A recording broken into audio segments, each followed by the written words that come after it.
com vocês e é muito bom rever o pastor Samuel. A gente há muito tempo realmente se conhece, desde que ele começou o trabalho aqui, um pouco antes disso, né, pastor? Estivemos juntos em bons e agradáveis momentos, né? E o tema realmente é polêmico, então para não perder o meu tempo, né, vamos direto ao ponto. Mas antes eu gostaria de fazer uma oração. Podemos? Não sobrepondo nenhuma oração, mas em confirmação a tudo, certo? Vamos orar. Senhor, nós te agradecemos pela vida, pelo dia de hoje, pela oportunidade de estarmos aqui reunidos em teu nome. Portanto, Senhor, certos da tua presença no nosso meio. Pedimos a ti que haja com liberdade entre nós, que o teu Santo Espírito fale conosco e possa trazer as tuas verdades, Senhor Deus. Sem nenhuma polêmica, sem nenhum engano, Senhor Deus, mas o assunto que falaremos hoje, ó Pai, seja também para honrar e glorificar o teu santo nome. Abençoe cada vida aqui, Senhor, e nos conduza por todo o tempo. Em nome de Jesus Cristo é que oramos. Amém. Realmente, irmãos, é um tema um tanto quanto polêmico, até mais por aqueles que só andam com a sua espada na mão, né? Mas quando falamos de desarmamento, especificamente, toda a legislação trata das armas de fogo, né? Aquelas que são utilizadas através de munição. Em 2003, a Lei 10.826, conhecido como o Estatuto do Desarmamento, ela trouxe tratativas sobre a população ficar sem armas, a população não ter acesso a armas. Entretanto, conhecido como Estatuto do Desarmamento, essa legislação, ela não proíbe que qualquer cidadão tenha uma arma. Ele tenha a posse da arma. O que é bem distinto do que, creio eu, que todos aqui já ouviram dizer sobre o porte da arma. Possuir a arma é uma coisa, portar a arma é outra coisa. Então, essa lei, ela trouxe muita polêmica na época, lá em 2003, onde havia a possibilidade dos cidadãos que possuíam armas, estivessem elas ainda à época registradas, ou até mesmo em seu nome, ou com a documentação dela ainda validada, mas que fosse permitido a entrega espontânea. E até na ocasião, as televisões, elas exploraram bastante o assunto e mostravam o trator, lá, uma máquina passando em cima de uma quantidade grande de armas que tinham sido devolvidas e tudo mais. E conhecido como o Estatuto do Desarmamento, como eu já disse, algumas situações permaneceram permitidas, não só a propriedade, como também o porte, né? Caminhar com essa arma em algumas situações. Mas o que enfatizou essa lei à época é que, ainda que o cidadão quisesse ter uma arma, ela trouxe restrições severas para que o cidadão pudesse comprar armas, como até então era, antes da vigência dessa lei. E situações onde ele tinha que cumprir algumas situações, tanto da idade, ele não poderia ter uma idade inferior a 25 anos, ele deveria passar por um exame psicológico, ele não poderia ter antecedentes criminais e outras coisas mais. E essa lei também tratou de algumas situações onde, reconhecidamente, era permitido o uso de armas. Evidentemente, como o nosso irmão coronel vai dizer, que estavam envolvidas diretamente com a atividade profissional. Pessoal de polícia, guarda municipal até, em algumas situações, dependendo do porte da cidade, também quem participava da segurança do Poder Judiciário e outras específicas que a lei trazia. Então, necessariamente, ela não tratou de desarmar, ela simplesmente se tornou mais severa nas condições de possuir a arma e acabou com a possibilidade do cidadão comum portar arma. Isso sim, o artigo 6º dessa lei, ela vedou, ela proibiu o porte de arma, a não ser em casos específicos que a própria legislação prevê, como eu citei rapidamente, em algumas situações envolvidas necessariamente com segurança pública, né? Os policiais, também aqueles que cuidam da proteção de autoridades governamentais e tudo mais. Essa lei foi o estatuto, e no ano seguinte, em 2004, ela passou por uma regulamentação. Aí sim, um regulamento muito mais extenso do que a própria lei. A lei tinha alguns artigos apenas, e o regulamento, como propósito de todo o regulamento, ele foi muito mais minucioso e muito mais extenso. Então, regulamentou e esse estatuto. E, recentemente, agora em janeiro, 15 de janeiro de 2019, o atual presidente, Jair Bolsonaro, como promessa de campanha, ele tratou do assunto. Mas, não sei se era a intenção dele ser dessa forma, ou ele entendeu dessa forma, através de assessores, ou do próprio ministro da Justiça, que fosse feito em partes. A princípio, o que o decreto atual, que é o decreto 9.685, de janeiro de 2019, trouxe, ele permitiu o que naquela época do Estatuto, em 2003, se tornou mais severo para o cidadão adquirir uma arma. Esse decreto agora recente do Bolsonaro, ele aliviou um pouco e esvaziou um pouco o poder discricionário, assim como diz a lei, da Polícia Federal em autorizar um cidadão ter arma ou não. Então, ele trouxe uma regulamentação melhor, deixando mais claro quem pode comprar uma arma e quem não pode. Porque o Estatuto, como era até então, e regulamentar em 2004, ele tornou mais severo, como eu disse, mas também deixou tudo na mão da Polícia Federal. A Polícia Federal que realmente concedia ou não a possibilidade do cidadão comprar uma arma. E inicialmente, em 2003, o Estatuto, ele, como eu até citei, ele não trata especificamente de desarmamento, mas no teor dele, ele sugere um desarmamento da população. Mas o objetivo dele é regular o registro, o cadastro de quem compra uma arma, de quem possui uma arma, o registro dessa arma e também o registro das transferências e outros eventos que possam acontecer.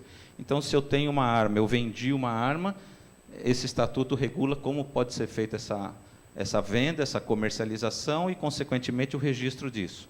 Se a arma que alguém possui foi roubada, esse estatuto também regulamenta como que isso é noticiado, como que isso é registrado. Se ele é furtado, a mesma coisa. Se é extraviado, a mesma coisa. Então, ele trata várias situações. E o que foi realmente motivo de maior alarde foi o que eu disse, o artigo 6º, que tratou que era proibido ao cidadão comum portar a arma. Mas, para surpresa, e aí o assunto ficou mais polêmico ainda, até porque a Rede Globo ela se manifestou, através dos seus artistas principais, que a população se manifestasse a favor, aliás, do desarmamento, para que realmente a população não tivesse armas. Mas nós tivemos um referendo em 2005, onde a população teve a possibilidade de se manifestar a favor ou não do desarmamento. A pergunta era: o Brasil deve proibir o comércio de armas ou não? E, para surpresa geral, aproximadamente quase 64% da população que se manifestou na ocasião foi contra a proibição da venda de armas. Mas, mesmo assim, a legislação ficou vigorando por todo esse tempo. E o que se debate muito é a população estando desarmada, ou ela tendo várias restrições, ou severas restrições à aquisição de armas, isso traz segurança ao país? Ou traz segurança àquele que quer tirar proveito disso, ao bandido, vamos assim dizer, né? Ao criminoso? E também, estatisticamente, é divulgado que países desenvolvidos, bem desenvolvidos, né, os países de primeiro mundo, onde o armamento é permitido à população, o índice de acidentes ou até mesmo o índice de crimes com armas é reduzidíssimo. Países como a França, a Alemanha, Noruega, Dinamarca, onde é permitido o uso de armas, o índice de incidentes com armamento é inferior. O índice de homicídio através de uma arma, de um cidadão atirando em outro, é baixíssimo. No Brasil, antes do Estatuto do Desarmamento, o índice de situações envolvendo armas era inferior ao que passou a ser após o desarmamento. Então, com o desarmamento, com a proibição do porte, o número de casos de crimes envolvendo armas de fogo cresceu ao invés de diminuir. Então, muito se defende e se debate de que tirar a arma da população favorece o criminoso e não evita acontecer o crime. Nós conversávamos até no início, o pastor Natanael provocando alguma conversa já a respeito, né? Gostoso como é tratar de assuntos polêmicos, né? Mas expor ideias, né? Eu acho que a opinião é individual de cada um, mas para expor as ideias, né? Somos a favor ou somos contra a liberação de comércio para posse de arma e porte de arma? Eu creio que o ponto polêmico que o pastor Samuel quer abordar nessa noite aqui entre nós é isso. O porquê ser contra? Qual o motivo de ser a favor? O que nos motiva, né? Se eu não gosto de arma, isso foi até, eu vi certa vez, na ocasião, o candidato Jair Bolsonaro falando, né? Se você não gosta de arma, não compre arma. Mas por que quem gosta não pode ter arma? Né? Então, eu creio que é a situação que faz a gente... É difícil ter uma opinião formada onde você consegue defender todos os pontos, a não ser alguém especialista que vai conhecer todos os pontos prós e contra. E qualquer um também pode emitir sua opinião. Mas o porquê ser contra? Você decidir não ter arma é uma coisa. Agora, ser contra ter arma é um outro ponto a ser analisado. Eu me lembro, desde menino, meu pai tinha um revólver. E eu nunca me interessei por isso. O meu irmão, um ano mais novo, sempre se interessou nisso. E era sempre uma preocupação em casa deixar o Paulo olhar a arma do pai, saber onde está a arma do pai. Não que ele fosse fazer algo, né, acredito eu. Mas, como criança, poder, assim, sem vontade alguma, acontecer algum incidente. Mas o Paulo, quando teve a idade que era permitido ter arma, foi lá e adquiriu a arma dele. E andava com a arma embaixo do banco do carro dele. Isso é uma coisa que nós sempre convivemos em casa. E até quando saiu o estatuto, eu fui o primeiro a ligar para ele e dizer, ó, você sabe que você tem que ir lá devolver. E até hoje eu não sei se ele devolveu, ele não fala do assunto comigo, né? Acredito que devolveu, né? Que entregou espontaneamente. Mas isso é muito pessoal. Eu, assim, particularmente, sou contra o meu interesse, né? Assim, o meu interesse é não ter arma. Porque realmente eu acredito que a gente se surpreende, falava o pastor Natanael, a gente se surpreende com as próprias atitudes. Se você tem uma arma, qual é a finalidade? Entrou um ladrão, você vai correr, pegar para se defender? Se você porta uma arma na rua, no trânsito, uma discussão, você vai puxar para dizer para o cara, não se mete comigo que eu estou armado. Né? E eu lembro também, nessa época de juventude, que era uma frase que se falava assim, né? Você puxou a arma, tem que atirar. Porque puxar a arma para mostrar que tem arma, né? Ou se o outro tem, ele vai atirar primeiro, né? Mas eu vejo que a grande polêmica é isso, é ser contra, não ser favorável a possuir uma arma é uma coisa, mas isso, a extensão a toda a população, é outra análise que a gente tem que fazer. Sendo contra, né, a que a população tenha acesso à arma, qual é o objetivo? Que não tenha violência? Ou que ela seja menor? Os números mostram o contrário. Ser a favor é para que realmente bandido tenha medo? Ou que bandido se converta e deixe de ser bandido, né? Eu creio que para ele se converter e deixar de ser bandido, a abordagem tem que ser outra. Mas a liberdade, eu creio que como sociedade em desenvolvimento, como é o Brasil, e já desenvolvida em alguns pontos, eu creio, sou da opinião de que a liberdade para que cada um analise ter ou não ter arma, se decidir por ter ou não ter arma. Os controles são rígidos, há registro da compra, primeiro a permissão para comprar, depois o registro da arma e depois a autorização para portar a arma. Então, é uma situação que não é basta ter a vontade, você tem que comprovar essa tua responsabilidade, né?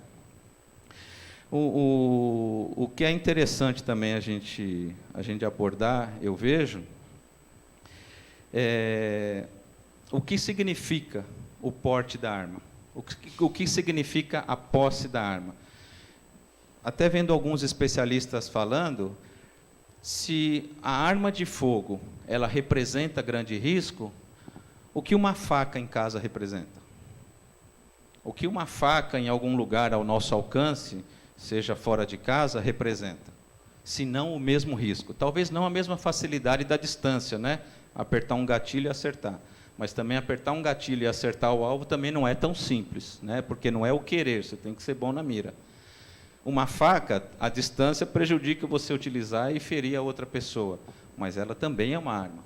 E quais são os acidentes domésticos que acontecem nesse sentido de tirar a vida ou ferir propositalmente a outra pessoa? Muito pequenos, pelo menos de notícia que se tem, são muito baixos, né?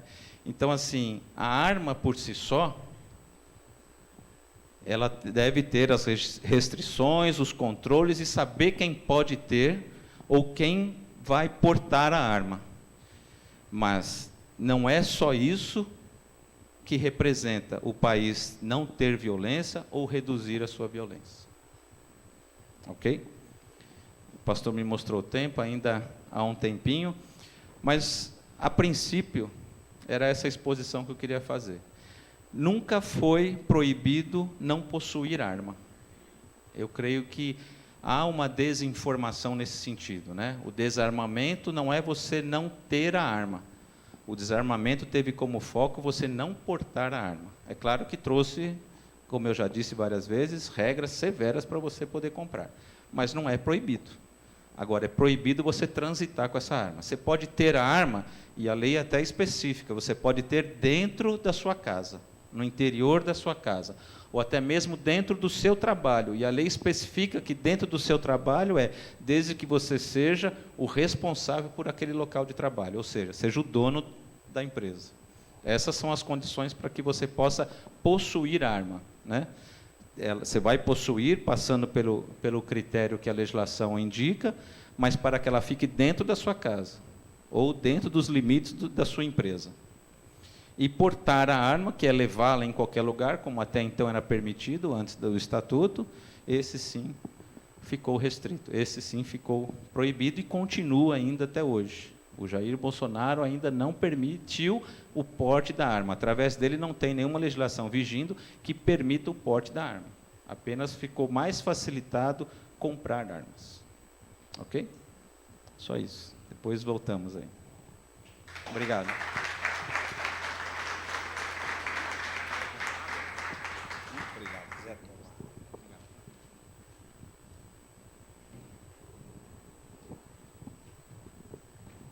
Chamar o Coronel César. Coronel César é da Igreja Metodista Central, também tem chamado pastoral, né? Exerce o pastorado, é uma bênção de Deus, homem de Deus. Só dá pastor aqui. Hoje tem mais pastor do que gente aqui dentro, é impressionante. Coronel, fique à vontade, Deus o abençoe. Se for a oração, conta tempo também, tá bom? Glória a Deus. É sempre um desafio falar em público. Eu tive 38 anos de corporação, não falar em público, mas falar para filhos e filhas de Deus.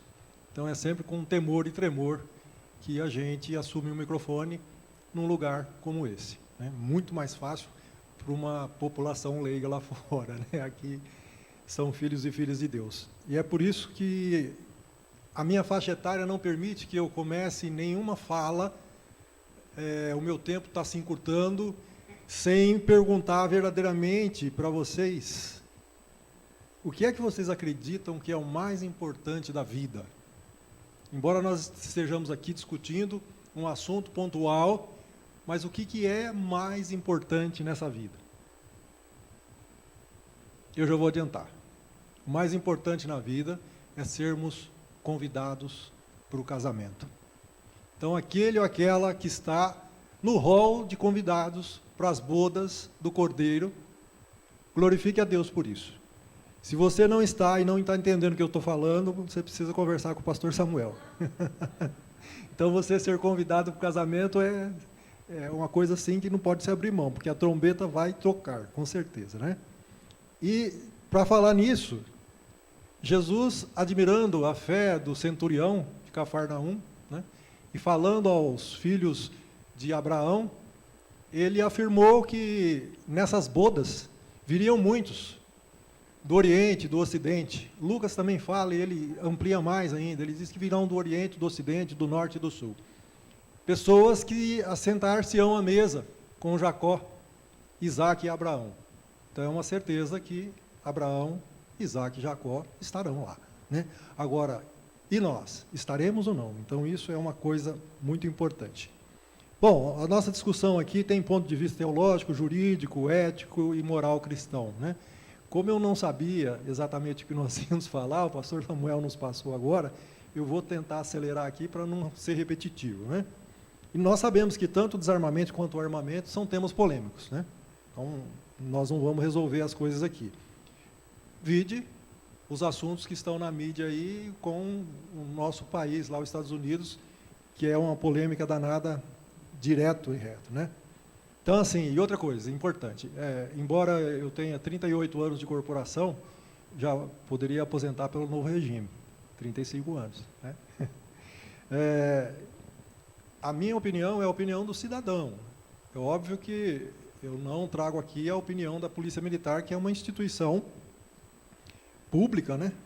E eu não tenho permissão deles para estar aqui falando a respeito desse assunto. Então, o que eu falo é o que eu tenho comigo, né? Então, a Polícia Militar do Estado de São Paulo, ou todas as polícias militares, né, são militares do Estado, é uma instituição que tem o dever de manter a ordem pública e restabelecer a ordem. Vou dar um exemplo, por exemplo, um acidente de trânsito. Então, tudo está fluindo com uma certa ordem. Quando acontece um acidente de trânsito, proibiu o trânsito, quebrou a ordem. Então, por isso que rapidamente eles falam assim, ó, tem vítima, não tem? Tira o carro daí, porque tem que restituir a ordem. Ordem pública é algo que vai um pouco além de segurança pública, né? A segurança pública integra a ordem pública. Então, a definição de ordem pública ela é composta de tranquilidade, salubridade e segurança pública. E, normalmente, quando vamos falar a respeito de segurança pública, há algo muito impactante para o público que está ouvindo. Porque a primeira coisa que se fala é que segurança pública não é problema de polícia. Como? Não é problema de polícia. Vide o Rio de Janeiro. Intervenção por um tempo enorme, Forças Armadas, Exército, Marinha, Aeronáutica, um esforço tremendo, dinheiro, faz isso, faz aquilo, resolveu. Por que não? Porque a missão constitucional tanto das Forças Armadas quanto das polícias militares, ela trabalha com as consequências. Ela não tem competência para trabalhar com a causa. Ou seja, segurança pública é problema de políticas públicas e não de polícia. Então, isso é bom que já fique sacramentado, porque, de repente, vai falar assim, mas se o cidadão tiver direito de ter arma, vai diminuir os crimes? Não, não vai. Porque nós estamos trabalhando com um direito da pessoa. Nós não estamos falando aqui em interferir na segurança pública, que vai aumentar a segurança. Não vai, não. Não vai. Para aumentar a segurança pública, nós precisamos fazer outras coisas, né? Foi falado aqui a respeito dos requisitos, as pessoas têm que ter habilitação técnica, não ter antecedentes criminais, possuir ocupação lícita, teste psicológico. Claro, pessoal, quem quer ter uma arma, aliás, ter arma é um ônus, né? O militar, ele tem 2 lugares em que a arma dele pode estar. Ou com ele, no corpo, ou no quartel, num lugar que se chama reserva de armas. É o lugar ali onde se guarda o armamento. Não pode estar em outro lugar. Se ele for no banheiro, se estiver debaixo do chuveiro tomando banho, a arma tem que estar ali. Se essa arma desaparecer de alguma forma, o ladrão entrou, furtou a casa, levou, ele vai ser responsabilizado por isso. Então, ter arma consigo, não só para o militar, mas para qualquer pessoa, é um ônus. Imagina, já estão falando que você tem que ter um cofre, tem que deixar trancado, quem tem criança tem que tomar cuidado, ele não pode ter acesso, né? Viu? A criança tem curiosidade, ela quer ver. Então, essas coisas, que eu digo, né? O policial militar, ele está armado lá, 24 horas por dia, né? Fardado ou não fardado. Mas é um ônus, é que vocês não prestam atenção nisso. Mas eles, por exemplo, se chega num restaurante, por exemplo, ele vai escolher um lugar para sentar, ele senta de frente para a rua, ele jamais dá as costas para a rua. São estratégicas que o militar usa, que nós não temos, né? Nós não temos essa preocupação.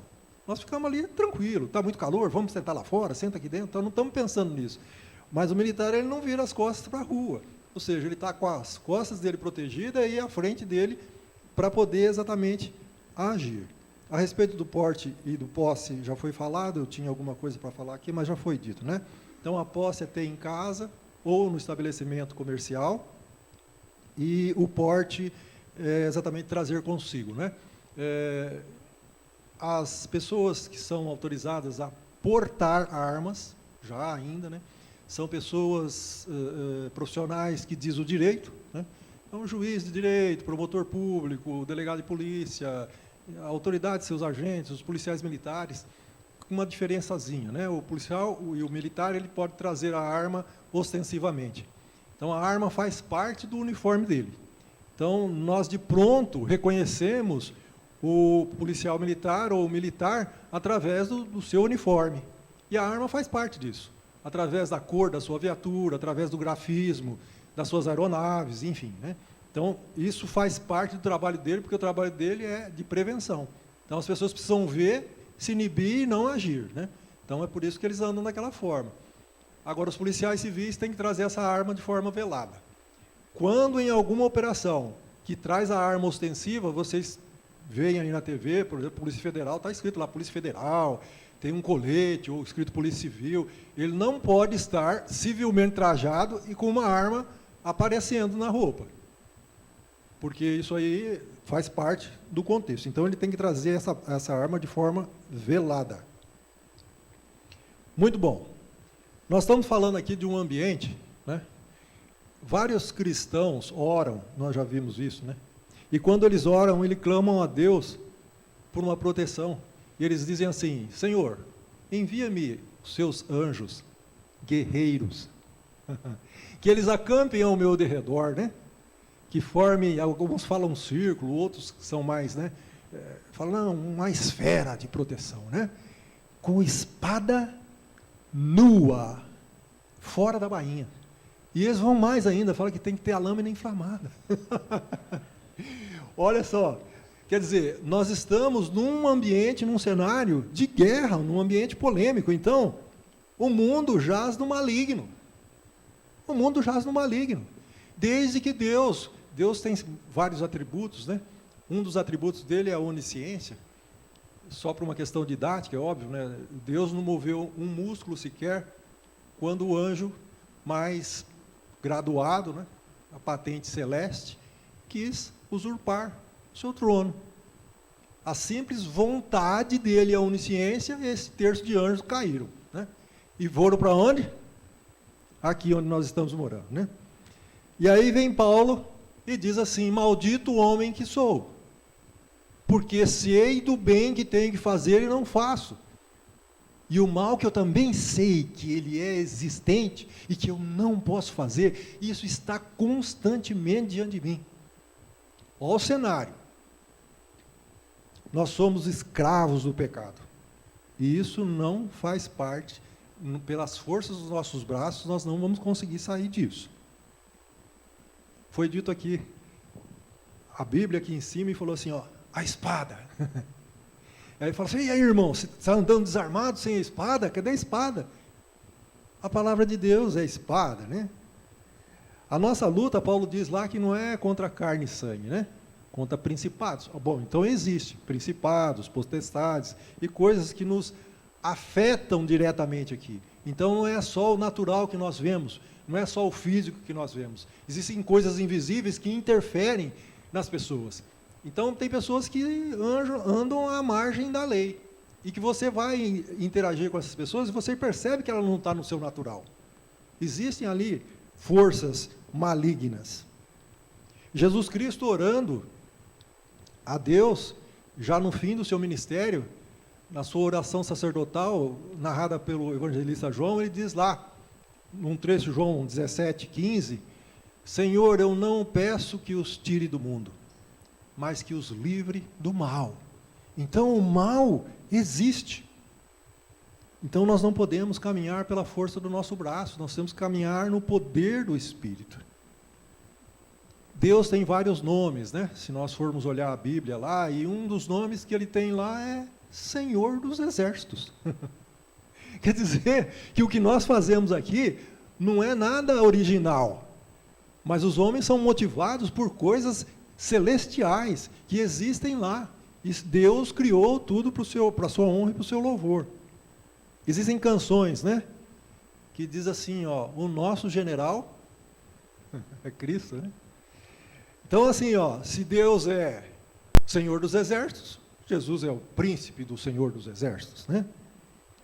Existem fatos que chamamos de luminoso, né? Esses fatos aí são fatos de relacionamento de homens, nosso natural, com o sobrenatural, né? Teve um alemão aí que fez essa definição aí, dizendo assim, são contatos que nós temos com o sobrenatural. Houve alguns contatos, né, dos seres humanos com o sobrenatural. Um deles, que é muito conhecido, foi Moisés com a sarça ardente, né? Isso vocês já sabem, foi um contato sobrenatural.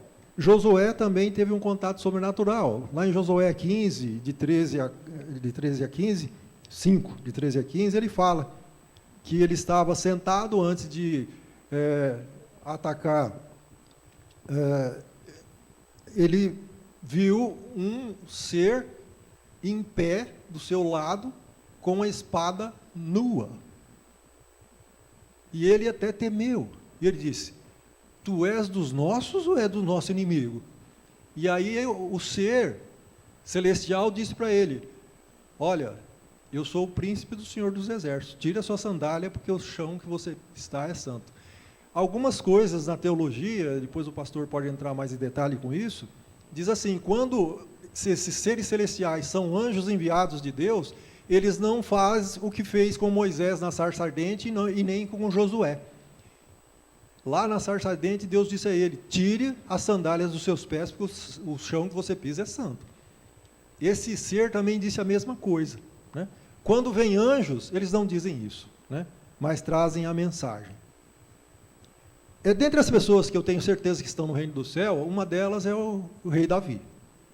Davi foi um guerreiro, ele foi um soldado, né? E como soldado e homem de guerra, vocês sabem quantas pessoas Davi matou? Quando eu cheguei aqui, eu ouvi uma frase assim, mas não matarás, é a lei, né? Davi era segundo o coração de Deus. Vocês têm dúvida que Davi está no seio de Abraão, aguardando a volta de Jesus Cristo, para ir para o lugar que Jesus está nos preparando? Só para vocês terem uma ideia aqui, Saul, para dar Mical, para casar-se com Davi, ele disse que ele queria 100 prepulsos de filisteu. Davi foi lá e trouxe 200. Agora, os caras não sabiam desse negócio de circuncisão, não. Será que os caras deixaram ou precisou matar? Então, imagina só, eu nem vou contabilizar aqui quantas pessoas Davi matou, né? Tanto que Deus não deixou que ele erguesse o templo, exatamente por isso. As mãos de Davi estavam sujas de sangue. Então, Salomão, o filho, que foi fazer isso.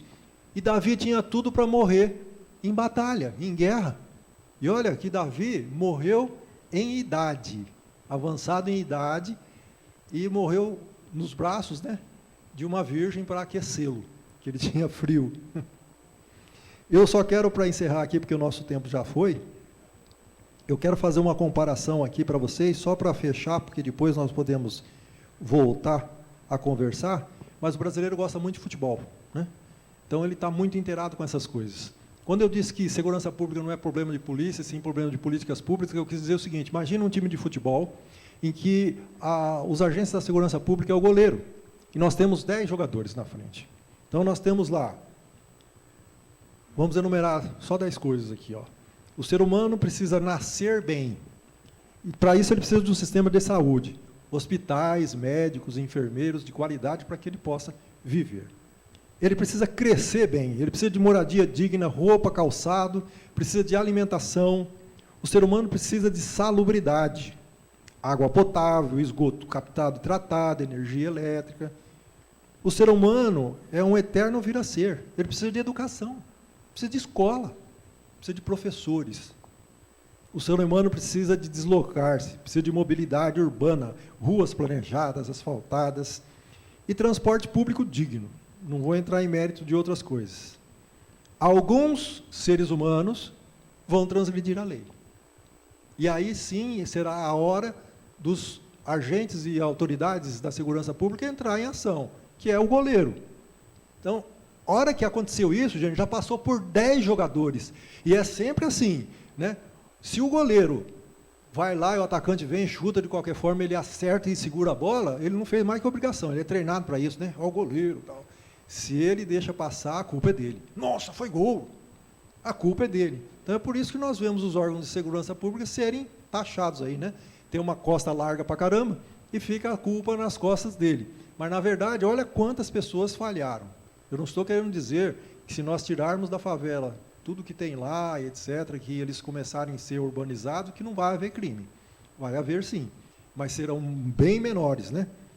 E eu quero deixar para vocês aqui mais uma coisa, depois a gente pode continuar, mas de tudo que nós estamos discutindo, de nada vale, porque a palavra diz, se o Senhor não guardar a cidade, em vão vigia a sentinela. Então não adianta, pode ter o melhor aparato de segurança pública que tiver, não existe segurança 100%, não existe. Se fosse assim, aquele presidente dos Estados Unidos não teria morrido com um tiro de fuzil a uma longa distância, né? Então, e com a segurança que eles têm. É isso, obrigado por enquanto.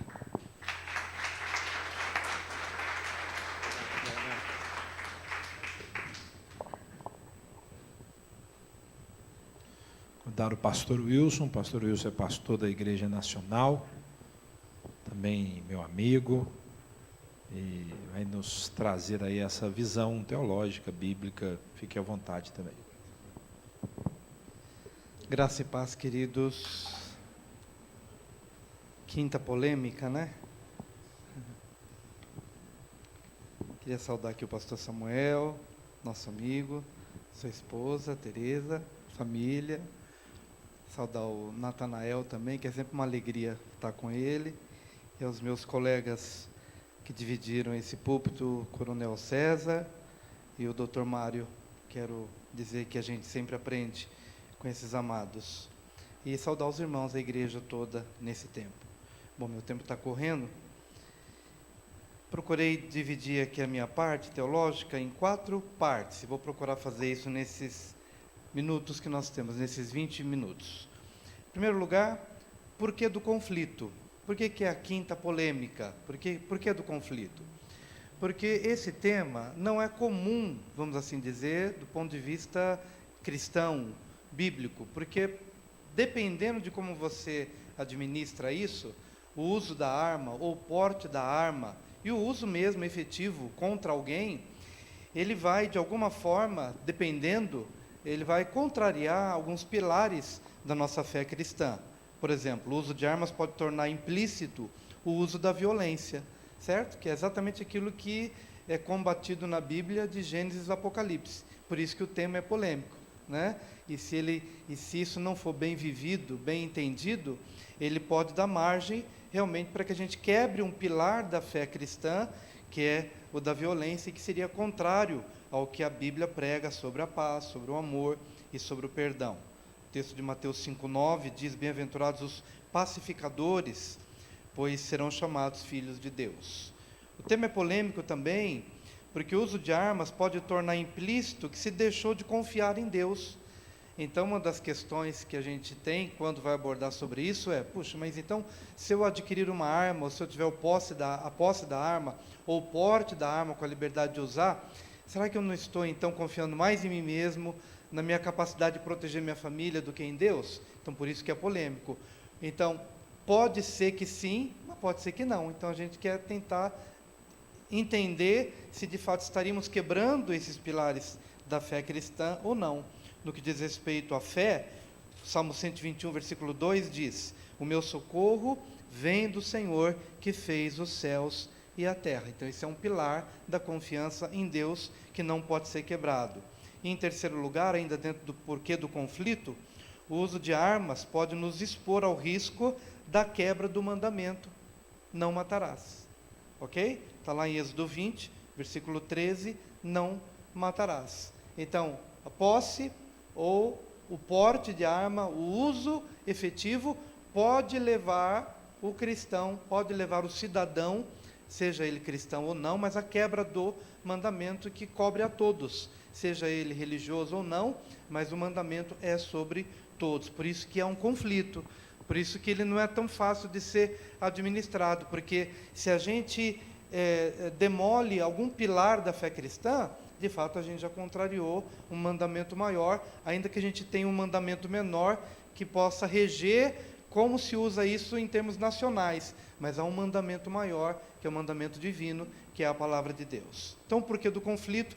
Pelo menos nessas 3 áreas, poderia haver um pouco mais, mas dentro do tempo é isso. Agora, o que diz o Antigo Testamento? Há um versículo interessante que pode nos dar luz para a gente desenvolver isso. Êxodo 22, versículos 2 e 3, a Bíblia diz assim, Êxodo 22, versículos 2 e 3, se o ladrão que for pego arrombando for ferido e morrer, quem o feriu não será culpado de homicídio, mas se isso acontecer depois do nascer do sol, será culpado de homicídio.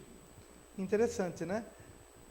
Veja que se um ladrão for pego à noite, veja que aqui nós encontramos em Êxodo uma regulamentação da vida civil, e a gente entende que o Antigo Testamento ele é mais rígido até do que o Novo. Geralmente a gente vê que o Antigo Testamento ele é mais pesado, né? Ele é mais rígido.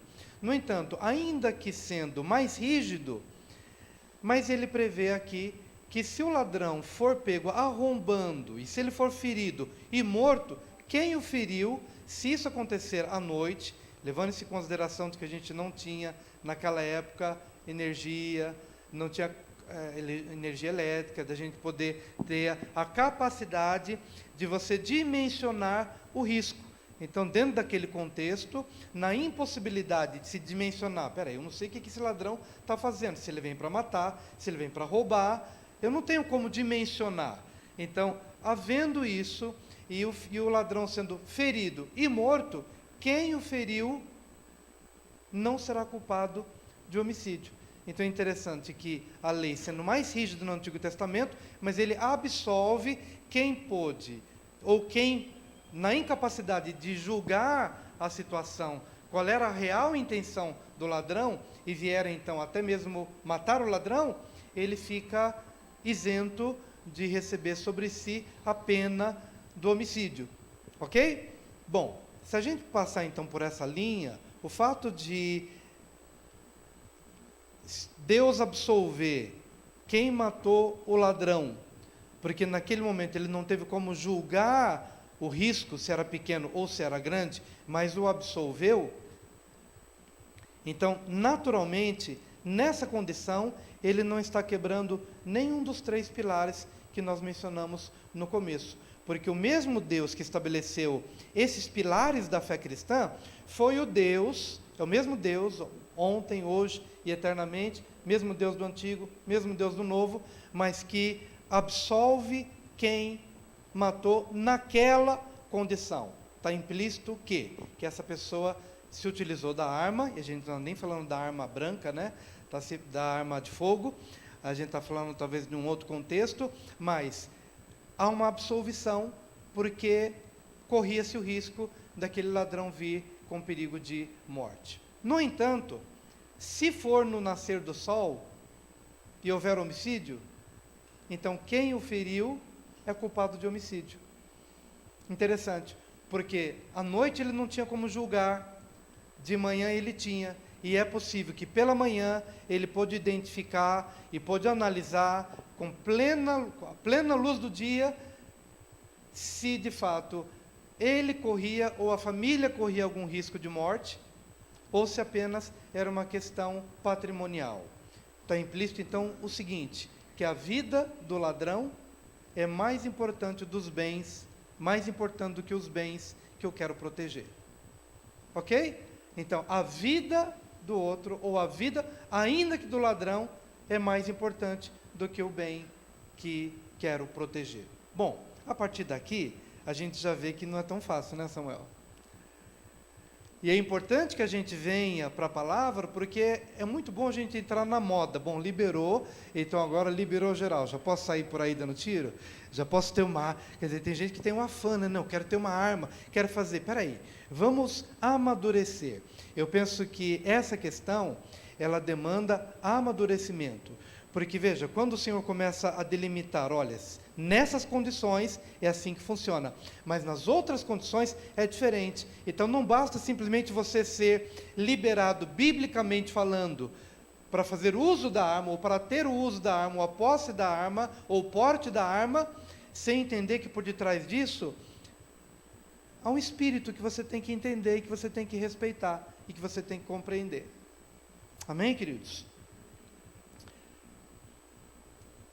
Depois do nascer do sol também está implícito o seguinte: fui assaltado à noite, mas eu sei quem me roubou, eu sei quem me prejudicou, então deixa amanhecer que eu vou à forra. Quebrou-se o princípio. Qual é o princípio? É o princípio da vingança. Ele quebrou o princípio da paz, da harmonia, do perdão. Não somente o assalto, o roubo ter acontecido pela manhã, mas a possibilidade da pessoa, sabendo quem foi o agressor, ter ido à forra na primeira oportunidade. Então, quebra-se o princípio do amor, do perdão e da confiança em Deus. Bom, estamos falando sobre o que diz o Antigo Testamento. Há uma experiência bíblica, estou aqui tirando os contextos de guerra, porque é claro que guerra fala de arma, então vamos tirar aqui a questão de guerra, vamos pensar no armamento da população civil. Neemias capítulo 4, de 13 a 18, nós vamos ver aqui chefes de família sendo, claro que é todo um contexto, eles estavam ali levantando os muros de Jerusalém que estavam em ruínas, e Neemias está na coordenação desse trabalho e organiza as famílias para que elas estejam levantando os muros, e é uma palavra interessante em cima disso. Neemias 4, de 13 a 18. Por isso posicionei alguns do povo atrás dos pontos mais baixos do muro, nos lugares abertos, divididos por famílias. Então, não estamos falando de um contexto aqui de exército. Então, por famílias, armados de espadas, lanças e arcos. Havia uma ameaça, claro, né? Fiz uma rápida inspeção e imediatamente disse aos nobres, aos oficiais e ao restante do povo: não tenham medo deles, lembrem-se de que o Senhor é grande e temível, e lutem por seus irmãos, por seus filhos e por suas filhas, por suas mulheres e por suas casas. Será que a gente consegue perceber aqui que não há um paradoxo entre, no mesmo texto bíblico, confie em Deus e lute pela sua família. Então, biblicamente falando, não há um contrassenso, não há uma dicotomia, não há algo que se opõe. As duas coisas podem conviver perfeitamente. A confiança em Deus e, ao mesmo tempo, a possibilidade de me armar para quê? Para defender a minha família, defender a minha vida e defender aqueles a quem eu amo e pessoas que Deus me confiou para guardar. Então, vemos no mesmo contexto essa palavra, né? Não tenham medo deles. Lembrem-se de que o Senhor é grande e temível, então confiem nele, mas lutem por seus irmãos, por seus filhos e por suas filhas, por suas mulheres e por suas casas. Quando os nossos inimigos descobriram que sabíamos de tudo e que Deus tinha frustrado a sua trama, todos nós voltamos para o muro, cada um para o seu trabalho. Daquele dia em diante, enquanto a metade dos meus homens fazia o trabalho, a outra metade permanecia armada de lanças, escudos, arcos e couraças. Os oficiais davam apoio a todo o povo de Judá, que estava construindo o muro. Aqueles que transportavam o material faziam o trabalho, com uma mão e com a outra seguravam uma arma, e cada um dos construtores trazia na cintura uma espada enquanto trabalhava, e comigo ficava um homem pronto para tocar a trombeta. Amém? Tudo bem, gente? Então tá bom, tá? Só para a gente poder compreender a base bíblica. famílias, não é um exército. Família, chefes de família, gente que talvez não tinha hábito para fazer, mas estava vivendo um momento em que aquilo se fazia necessário. Confiando em Deus, mas lutando pela família. Há uma experiência no Antigo Testamento em que o desarmamento foi consequência de um juízo divino. Interessante, o normal seria estar armado, e o não estar armado foi consequência de um pecado de Saul, e consequentemente falando, o povo ficou sem armas. Essa passagem está lá em 1 Samuel 13, 19. Saul havia pecado contra Deus, e os desdobramentos disso vieram sobre a nação. 1 Samuel 13, 19. Naquela época, não havia nem mesmo um único ferreiro em toda a terra de Israel, pois os filisteus não queriam que os hebreus fizessem espadas e lanças. Preste bem atenção, os filisteus não queriam que os hebreus fizessem espadas e lanças. Mesmo espírito de Hitler. A coisa que mais Hitler temia era que o povo se armasse. Então o que ele faz? Esses ditadores que querem dominar, tiram a arma do povo. Tira a capacidade, a possibilidade do povo se defender. Então, vemos aqui que os filisteus estavam imbuídos dessa intenção. Vamos tirar os ferreiros, vamos impedir que as armas sejam preparadas. Por quê? Porque uma nação sem armas é uma nação indefesa, e isso como fruto de um juízo divino vindo sobre Saul e sobre a nação por causa do pecado de Saul. Ainda nessa passagem, 1 Samuel 13, 22, por isso, no dia da batalha, nenhum soldado de Saul e Jonatas tinha espada ou lança nas mãos, exceto o próprio Saul e seu filho Jonatas. Presta bem atenção. Por isso, no dia da batalha, não havia arma. Pensa um pouquinho, 6 milhões de judeus foram dizimados naquele contexto do Holocausto. Imagina, queridos, está acabando aí? 5 minutos. Imagina se esse povo tivesse condições de se defender. Mas no dia da batalha, nesse caso, não havia arma para o povo se defender. Bom, 5 minutos. O que diz o Novo Testamento? Por incrível que pareça, Jesus recomendou o uso da arma para se defender. Aliás, ele próprio fez uma, né? Quando ele precisou entrar no templo, o que ele fez? Azorrague, não era coisinha de pouca monta. Nas pontas do azorrague havia ferro, havia ossos, e ele fez. Não diz que ele usou para agredir, ele não feriu alguém, mas ele intimidou. Se não fosse para intimidar, ele não teria feito. Então ele preparou uma arma, não feriu ninguém, mas ele intimidou quando ele entrou no templo. Mas nesse caso, a passagem bíblica é outra, que eu quero deixar aqui nesses 5 minutos.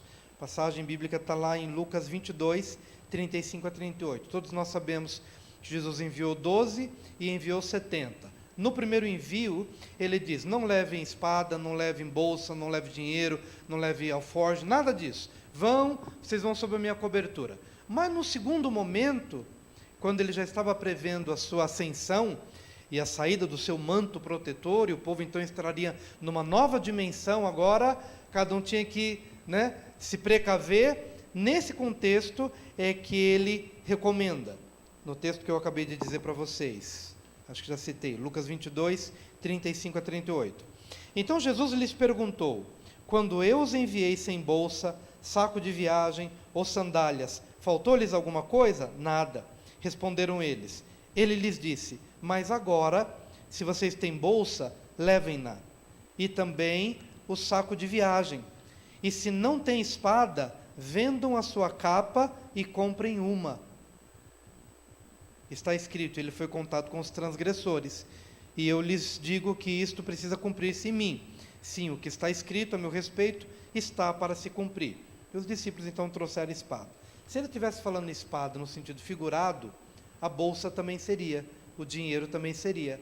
Então, como a bolsa era literal, o dinheiro é literal, tudo que ele falou é literal, a espada também é literal. Claro que temos que entender que ele estava dentro de um contexto onde essa linguagem era comum. Mas se fosse para ele abolir a espada por entender que a espada por si só, ou a arma por si só, contraria os princípios bíblicos, jamais ele teria recomendado que o povo fizesse uso disso. Agora, ele condenou o uso errado da arma. Não sei se eu estou dentro dos 5 minutos, mas eu vou acabar. Mateus 26, 51 e 52. Um dos que estavam com Jesus, estendendo a mão, puxou a espada e feriu o servo do sumo sacerdote, decepando-lhe a orelha. Disse-lhe Jesus: guarde a espada, pois todos os que empunham a espada, pela espada morrerão. Ou seja, por um lado ele manda o povo se armar, mas por outro lado é aquela linha tênue. Se for de noite e matar, está absolvido, mas se for de manhã e você teve a capacidade de julgar melhor e mesmo assim matou, então você é culpado de homicídio. Por isso que, biblicamente falando, a restrição do uso da arma, há uma liberação, mas não uma liberação para você usar sem consciência, sem o entendimento do que isso representa. Amém? Eu vou ter que parar aqui, porque acho que o tempo é 1 minuto e meio. Bom, Jesus condenou o uso errado da arma, e eu queria terminar aqui dizendo o seguinte, que alguns textos que são contrários ao uso de armas, eles são contrários quando eles são interpretados fora do contexto. Você pega um texto e acha que aquele texto está dizendo, então Jesus está combatendo o uso da arma. Não. Porque muitos desses versículos estão relacionados à vida comum. Por exemplo, se tivesse sido liberado a arma no nível mais elevado, a gente poderia estar aqui sem armas. Por quê? Porque aquilo que a Bíblia defende tem a ver com relacionamentos, tem a ver com vida cristã e não com defesa pessoal. Então, quando Jesus está falando sobre defesa pessoal, ou quando a Bíblia fala sobre defesa pessoal, há uma permissão de uso. Agora, para a sua vida cristã, vida cotidiana, ou até mesmo vida espiritual, não se faz uso da arma. Ok, queridos? Daí os versículos bíblicos. Mas eu lhes digo, não resistam ao perverso. Se alguém o ferir na face direita, ofereça-lhe também a outra. Em vez de você usar a arma, oferece a face. Mas não está falando sobre defesa pessoal, está falando sobre relacionamento. Até porque quem é ferido na face direita, não é ferido a ferida da violência, é um esbofeteamento com a mão direita, com as costas da mão, para humilhar. Então, se é humilhação, e não agressão física no sentido de alguém que veio contra a sua vida, então oferece a outra. Ele quer te humilhar. Então, releva, caminha a 2ª milha. Bom, acho que o tempo já foi. Temos mais alguns versículos aqui, mas no fundo, o nosso anelo é chegar ao dia em que a gente não vai precisar de armas. Tá bom, queridos? Espero ter sido claro. Deus abençoe.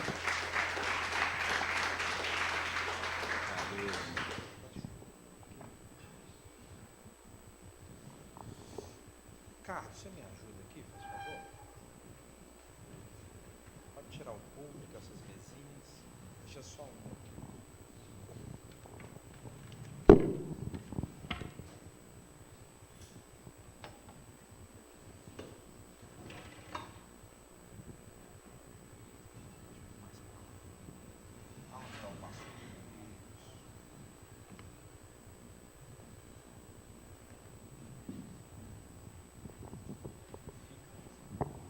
Só mais um.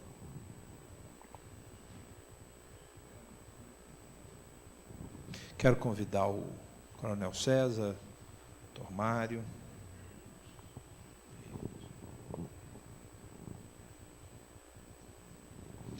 Agora nós temos um tempo de perguntas e respostas, né?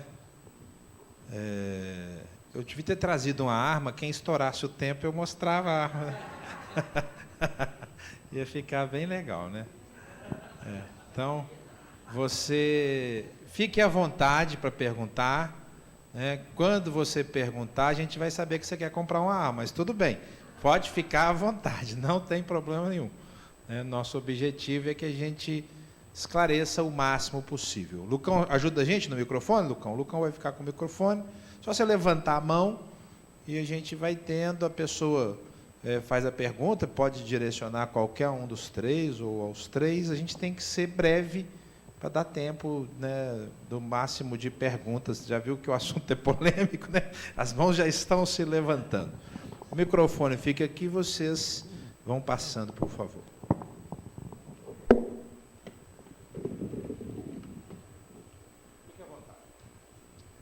Para o pastor Wilson. Pastor, se Jesus, de certa forma, autorizou os discípulos na segunda missão a usar armas, eu tenho algumas questões sobre isso. Primeiro, por que eles não defenderam Estevão? Quando estava sendo apedrejado, era um atentado contra a vida dele. Segundo, porque não há nenhum registro dos apóstolos andando com espadas, já que eles estariam autorizados a usá-las.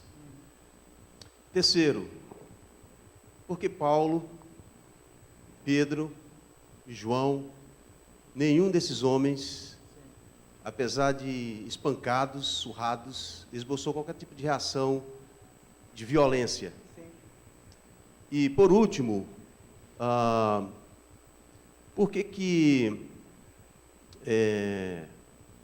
quando Jesus, Pedro, João tem a cabeça decepada, Jesus não esboça não há nenhum registro de Jesus sequer se mobilizando para contestar Herodes, ou o Estado, ou fazer uma manifestação pública, ou reunir-os e protestar contra isso. Sim.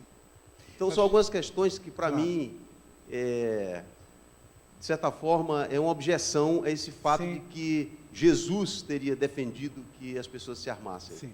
A gente precisa compreender o todo, né? O próprio... Não, vou resumir. Isso. A gente precisa só compreender, pastor, o seguinte. No próprio Sermão da Montanha, Jesus mostra que o Espírito é outro. Em algumas das perguntas que o irmão fez, o irmão mencionou talvez o uso da força contra autoridades. E Jesus nunca autorizou que os discípulos se levantassem contra o Império Romano, nem contra as autoridades religiosas da época. E isso ele deixou claro no Sermão da Montanha. Olha, vocês estão aqui na expectativa de que eu venha e que a gente coloque arma na mão de todo mundo, para quê? Para a gente lutar contra o Império Romano. Então Jesus condenou esse tipo de espírito, por isso que tem o Sermão da Montanha, que fala sobre o espírito de humildade, a questão de ser pacífico. O uso da arma, nesse caso do que Jesus mencionou, e o que a gente está mencionando aqui, é uma defesa pessoal contra quem? Contra um bandido, contra alguém que vem realmente para tirar a sua vida. Mas Jesus não nos autorizou fazer o uso disso no Novo Testamento contra as autoridades. Por isso que não defenderam Estevão, estavam diante de autoridades religiosas, por isso não se levantaram contra a opressão do Império Romano, porque Jesus nunca resistiu a isso.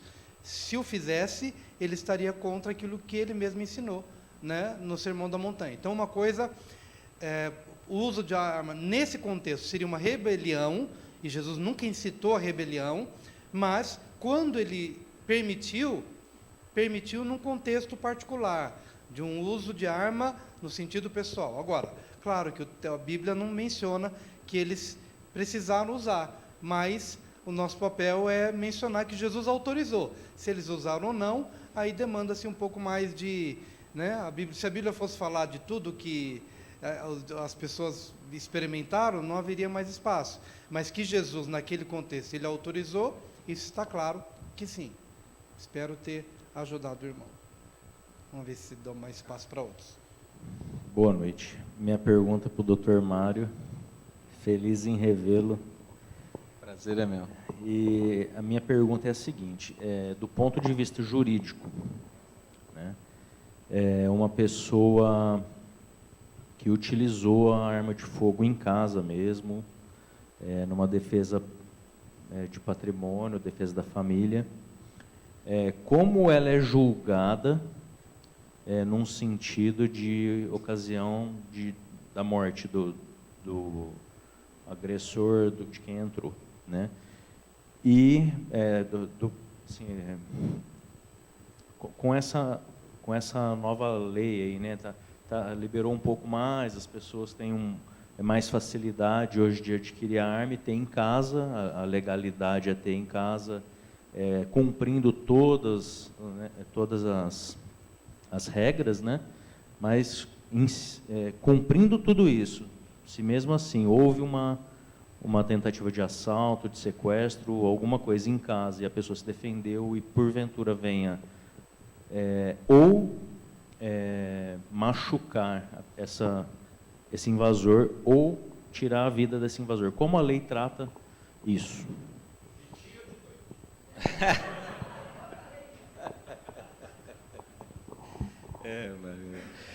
Ricardo, assim, existe no Código Penal a figura da legítima defesa, o que afasta aí a punibilidade, né? A caracterização do crime, consequentemente, a condenação e a possível reclusão, né?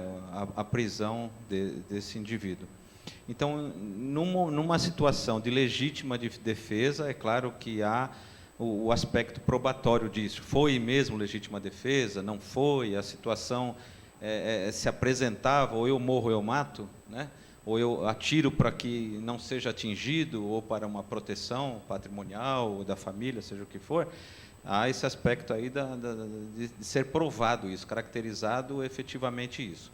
Mas uma vez caracterizado, entendendo a justiça em que foi uma ação em legítima defesa, não teria a imputação de crime, né? Creio que o irmão também pode contribuir com aspectos até mais ricos do que esse, né?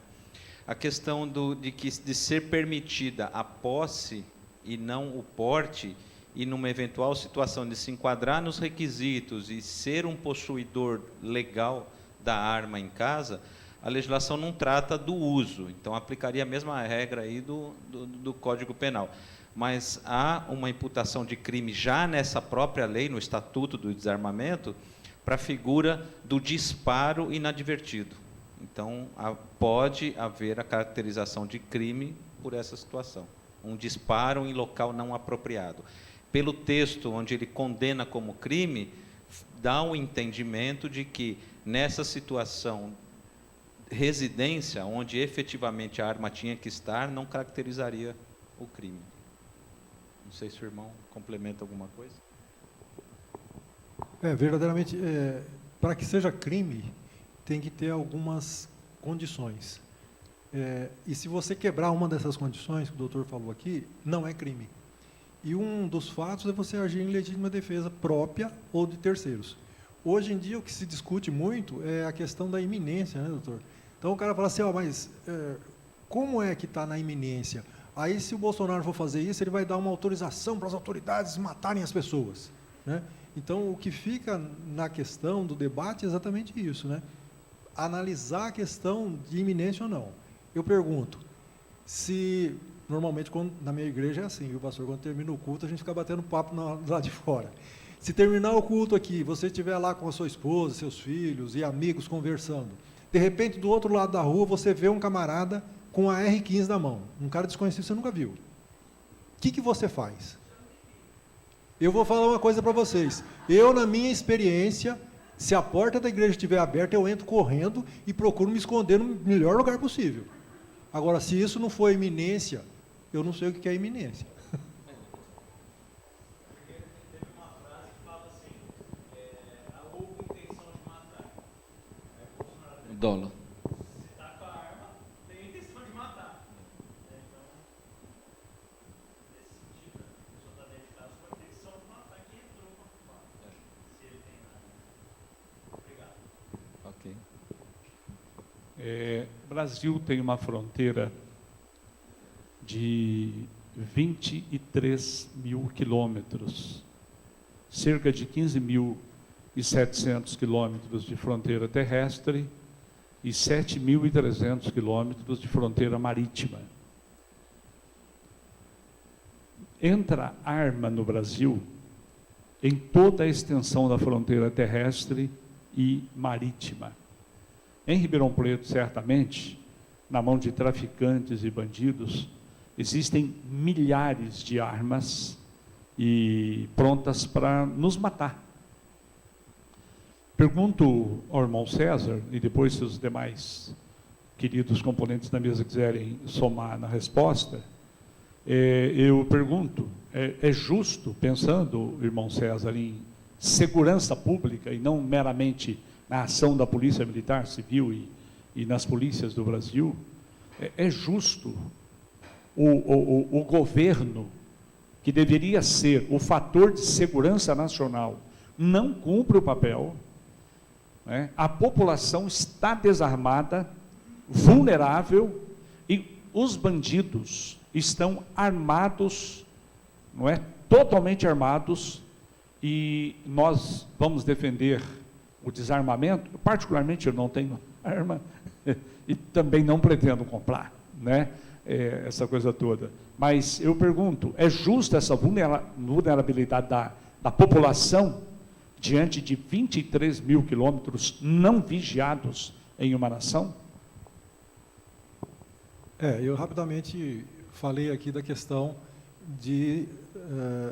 das causas e das consequências do delito. E que segurança pública não está relacionado ao problema de polícia, porque ela trabalha com as consequências. As políticas públicas precisariam combater as causas, por exemplo, vigiar as fronteiras, né? Mas eu creio assim, que com a aprovação dessa norma, o ladrão vai pensar 2 vezes antes de entrar numa casa. Porque, como eu disse, isso está trabalhando com o direito do cidadão, não é obrigado, hein, gente? Ah, mas eu não gosto de arma. Não é obrigação, é direito. Você pode exercer seu direito ou não. Agora, o marginal, ele não sabe se dentro da tua casa tem arma. E como ele não sabe, ele vai pensar 2 vezes. Porque mesmo sendo marginal, ele não é burro. Eu quero cometer ilicitude, mas eu não quero confronto. Eu quero entrar, eu quero pegar o carro que está na garagem, quero pegar a TV, quero pegar tudo. Se tiver família ali dentro, eu vou estuprar pessoas, eu vou trancar pessoas no banheiro tal, e vou sair com o carro cheio de coisa de boa, sem cruzar com a polícia, sem ter litígio. Hoje, como eu sei que vocês estão desarmados, qualquer arma que eu entre lá, você pode ser até forte, ir na academia, puxar peso e tal, mas você não vai querer enfrentar uma arma. Agora, eu vou pensar 2 vezes. Eu não sei se tem arma lá. Ah, isso vai interferir na segurança pública? Pode ser, porque a polícia trabalha com índices criminais. Pode interferir aí para baixar esse índice criminal. Mas isso não interfere diretamente na questão de segurança pública. Não sei se eu respondi. Boa noite, meu nome é Jonathan, para quem não me conhece. Gostaria de levantar uma questão mais cristã, uma dúvida que eu pertenço. Essa questão, pastor Natanael, que o senhor levantou, creio que vai muito mais além do que só o porte ou posse de arma. Tem até uma frase de um grande penalista, o doutor deve até saber, Ney Morateres, que ele diz assim: querer combater a criminalidade só com direito penal ou com leis é a mesma coisa que combater uma infecção com analgésico. Não adianta nada. É educação, etc., que todos nós sabemos. Em relação à parte cristã, que é uma dúvida que eu tenho. Um dos mandamentos diz, não matarás. Certo? Eu também sou a favor do porte de arma, particularmente. Eu não tenho arma, mas eu sou a favor no contexto que vivemos hoje no Brasil. E eu penso, se eu tenho uma arma, como o nosso irmão aqui falou, mato, tiro a vida de uma outra pessoa, num contexto cristão, eu seria um pecador? Porque um dos mandamentos é não matarás. Só que aí, porque tudo depende da intenção. E essa intenção é muito difícil de saber, só a própria pessoa. Né? Então, se eu tirei a vida para salvar a vida da minha família, num assalto, alguma coisa, um profissional, que eu sou um juiz, um promotor, um policial, nesse contexto, é uma dúvida que eu particularmente tenho. Cristão, como ficaria a minha consciência? Qualquer um de vocês poderia responder, por gentileza. É importante a gente entender que os 10 mandamentos, por detrás dos 10 mandamentos, há um espírito. Quando a gente fala de espírito, a gente fala sobre alguma coisa que está por detrás daquele mandamento. O Antigo Testamento falou, não matarás. Mas Jesus revela o espírito do não matarás. Se você odiar o seu irmão, você já matou no seu coração. Então, quando você eventualmente mata para se defender, você não matou por ódio. Você não matou porque você está ali cheio de raiva para poder... Não, muito pelo contrário. É porque você ama. Ama quem? Ama a sua família, ama a sua própria vida, né? E você está agindo naquela condição para se proteger, né? E proteger a sua família. Então, a intenção do não matar está nisso. Então, Jesus deixa claro isso no Novo Testamento. Tá bom? Nada, querido. Nessa linha que o pastor Wilson colocou, eu penso assim, como o irmão muito bem colocou na sua explanação, a sua atitude, ela é uma reação e não uma ação. E creio assim, no aspecto bíblico, frontalmente é atacado a ação, né? O matar por matar, a iniciativa.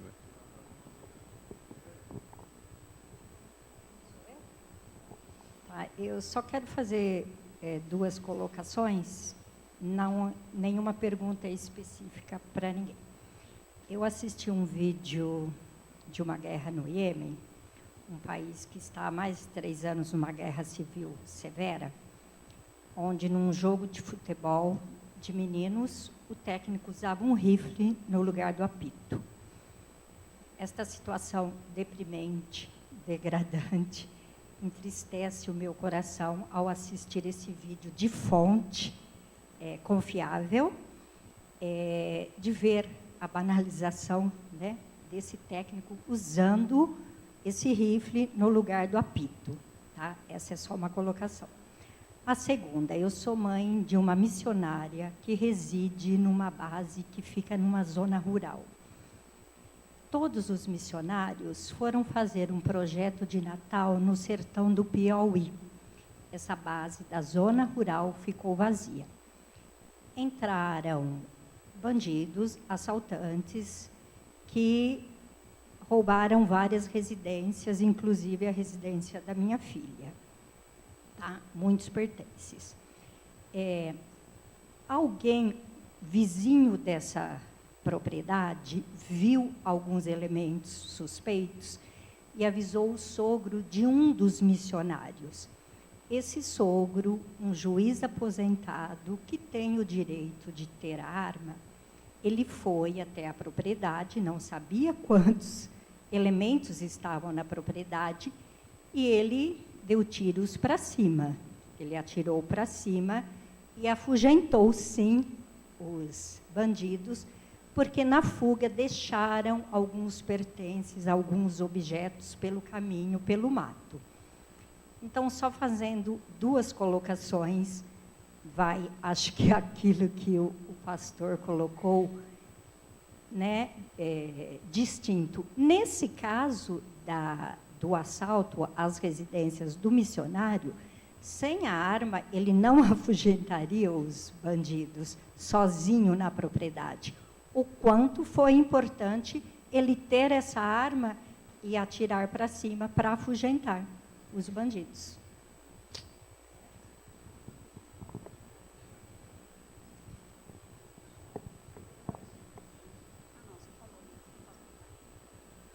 Eu queria fazer uma pergunta a respeito para o advogado Mário, né? Mário? Se tem alguma pesquisa ou estatística, porque às vezes a gente vê no noticiário algumas bandidos, até mesmo entrar dentro de quartéis para pegar armas, né? E se essa questão ela foi estudada, por exemplo, até que ponto a pessoa ela não está correndo risco de ser do bandido, né, de chamar a atenção do bandido por ter uma arma, né? Se isso também foi colocado, como o outro pastor ali do meio, que eu esqueci o nome, falou assim, mas eles podem ter medo de ali dentro ter uma arma, mas se ao contrário não pode acontecer. De fato, eu ter uma arma, eu não posso chamar a atenção do bandido e Deus está, ao invés de estar me protegendo, estou até mesmo me colocando em risco. E se também tem algum estudo, estatística, alguma regularização que colocou, porque todo caso, né, da pessoa, quando mesmo ela se defendendo, existe processo, né? Ela tem que responder um processo. Tem até o caso daquela modelo, esqueci o nome dela agora, que em Minas Gerais teve o atentado e o cunhado matou. É isso, a Hickman. E assim, o que tudo indica, né, que foi defesa, mas ele está respondendo um processo, né? Enfim. Então, assim, se isso, né, também, com essa questão do desarmamento, também está sendo visto, né? Porque, assim, a população tem que tomar conhecimento, né? Eu sei que, por exemplo, em legítima defesa, se eu der um tiro, é uma coisa. Agora, se eu descarregar a minha arma em cima do meu agressor, já configura outra coisa. Então, eu queria saber, né, como tem tido mudança na legislação dos regulamentos, se teve alguma coisa, se tem alguma coisa nesse sentido, né? Algum estudo ou alguma coisa que mudou nessa seara. Essa seria a minha pergunta. Uma das coisas que foi bem questionada na época da vigência, o início da vigência dessa lei, lá em 2003, o que é, de fato, ou qual é, de fato, o destino que seria dado às armas espontaneamente entregues por aqueles que detinham a arma e estariam, a partir de então, proibidos de ter essa arma, ou até mesmo não desejassem mais ter a arma, né? Qual o destino? Tudo que a televisão mostrou, todas as armas foram destruídas ou não? Ou também parte disso ficou clandestinamente na mão de autoridades policiais, ou isso de alguma forma foi passado para marginais, né? Então, são coisas assim desconhecidas, pelo menos do que eu vi, né, de tudo a respeito do assunto, se a questão do desarmamento possibilitou com que marginais tivessem mais acesso a armas, né? Eu só não entendi a sua colocação naquilo que você colocou de roubo de armas em quartéis, em locais, né? Pelo menos lá no Rio de Janeiro isso aconteceu, de bandidos invadirem zonas militares locais para pegar as armas, para roubar. Isso, eles entrando com o intuito de pegar a arma. Sim. Né? Então, assim, se existe algum estudo que pontuou isso, que viu essa parte, né? Porque assim, a gente está olhando por um viés. Será, como o professor falou, será que o bandido não vai ter medo de entrar na minha casa pensando que ele pode ter arma? Ou essa questão, será que isso não pode acontecer ao contrário? Será que teve algum estudo diante disso? Será que isso não vai virar um chamariz, ao invés de ser algo que vai afastar?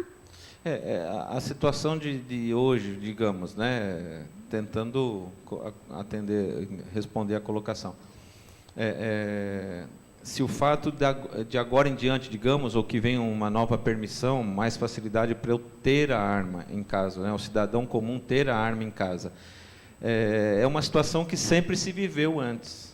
Antes do desarmamento, o marginal adentrava no local com o raciocínio de que poderia, talvez entrasse até mais nervoso com qualquer coisa suspeita, porque ele sabia que poderia ter. Atualmente, né, pelo menos até 2018 aí, e ainda hoje, digamos, ele já entra despreocupado disso, ou uma preocupação menor, porque a probabilidade é muito maior de não encontrar nada que afronte ou que traga temor a ele em relação à arma que ele estiver possuindo, porque o local não deve ter arma, né? Então, assim, eu vejo que pelo histórico anterior, que eu tenha conhecimento anterior a 2003, que é o estatuto aí do desarmamento, não é o fato de ter a liberdade de ter a arma que vai atrair, inclusive, ou motivar para que possa roubar essa arma. Até porque, acho que o irmão também esclarece bem, as armas, quando é permitido a compra, né, ele passa primeiro por uma autorização para poder comprar. E depois que ele compra a arma, essa arma é registrada. E as armas, até elas têm uma identificação específica. Você compra aquela arma e aquela arma vão saber exatamente a que você comprou, se foi usada em algum delito, por outra pessoa, caso você esteja em outro local. Então, as ranhaduras do cano, situações que as munições, depois de utilizadas, demonstram, vai permitir a identificação específica da arma que foi usada, né?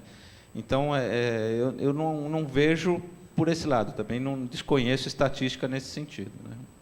Não sei se o senhor... Como foi dito, o doutor falou, e eu falei alguma coisa também das condições para se ter essa arma, né? Uma delas são a capacitação técnica. Então, não é tão fácil assim, hein, gente? Não é ir lá e comprar a arma. Você precisa ter um treinamento específico, você precisa saber usar. Aquilo lá é um instrumento. É igual o carro. Como é que você sai para dirigir? Você tem que saber, você tem que estar habilitado para isso. E essa pessoa, por isso que eu falo que é um ônus, né? Ela tem que cuidar disso e ter a habilidade, e isso tem validade igual a carteira de trânsito, né? Você tem que voltar lá, passar pelo psicólogo, verificar se você realmente continua com aquela habilidade. Se não continuar, isso vai ser sacado. Então, mas é o que eu digo, não existe segurança 100%. Isso pode acontecer? Pode. A pessoa pode entrar lá e pegar sua arma? Pode. Né? Não tem como falar, não, não tem jeito. É possível que aconteça sim. Bom, é uma observação sobre uma colocação do Dr. Mário, quando ele comparou, fazendo uma relativização de que, assim como uma faca poderia virar uma arma, do mesmo modo, um revólver. Só que uma faca, ninguém compra uma faca pensando em se defender ou em usá-la como arma. Compra uma faca para cortar coisas. A arma já há uma intenção implícita de que o uso daquilo vai ser numa situação letal, ou quase isso. Ou seja, eu acho que a comparação não foi muito legal, porque ninguém compra uma faca assim, não, aqui eu vou me defender. Eu vou comprar uma faca para cortar carne, cortar coisa, cortar frutas, etc. Essa é uma observação. A outra é sobre o conjunto e sobre o tema em si. Essa questão das armas, ela vem à tona, e é interessante que a gente está aqui agora, numa comunidade evangélica, discutindo arma. Quando, num país deste, com tantos problemas gravíssimos, né, a política pública e a política que um governo traz, ela coloca em pauta, em primeiro lugar, uma discussão dessa natureza. Quando, o senhor colocou muito bem, coronel, quando a questão chega na segurança pública, que já passou um monte de coisa. Ou seja, isso é uma tentativa, na minha leitura, de se colocar um problema para contrapor um problema de segurança. As pessoas vão se armar e justificar, de certa forma, uma postura do Estado que está falida em relação a uma série de questões, principalmente para as populações da periferia. Não é? Então, vamos armar as pessoas para poder elas se defenderem. Quando, na verdade, o Estado tem que defender, mas não só com segurança pública, como o senhor falou, mas com políticas que tirem as pessoas das ruas, das drogas, etc. e tal. Então, isso é só para fazer uma observação do quanto a gente está envolvido dentro de uma discussão, do início de um governo que começa o seu governo colocando em pauta desarmamento ou armamento ou direito de arma. Ora, quem está passando fome, alguma coisa assim, está pouco se lixando para a arma e nem tem condição disso. Né? Só para a gente ter consciência da lógica política que nós estamos vivendo. Quando até fiz aquela colocação, né, comparativo da arma de fogo com a faca, eu concordo, o exemplo é esdrúxulo mesmo. Mas é assim, justamente a colocação para pensarmos assim, é a arma pela arma ou é outros interesses? Né? Facilitação da criminalidade, prejudicar a indústria de armamento, né? Enfatizar o papel do policiamento, que também tem suas carências em estrutura, né? Então, não é só o fato da arma por si só, até porque eu quis dizer isso, a faca também pode ser um instrumento de arma, né? Um belo taco de beisebol, como o pastor John coloca algumas vezes, por ter natureza lá americana, também pode ser uma arma botar cabo na vida de alguém, né? Então, não é só isso, o fato de você ter a arma, né? Outras intenções que podem estar por trás disso. Só um minutinho.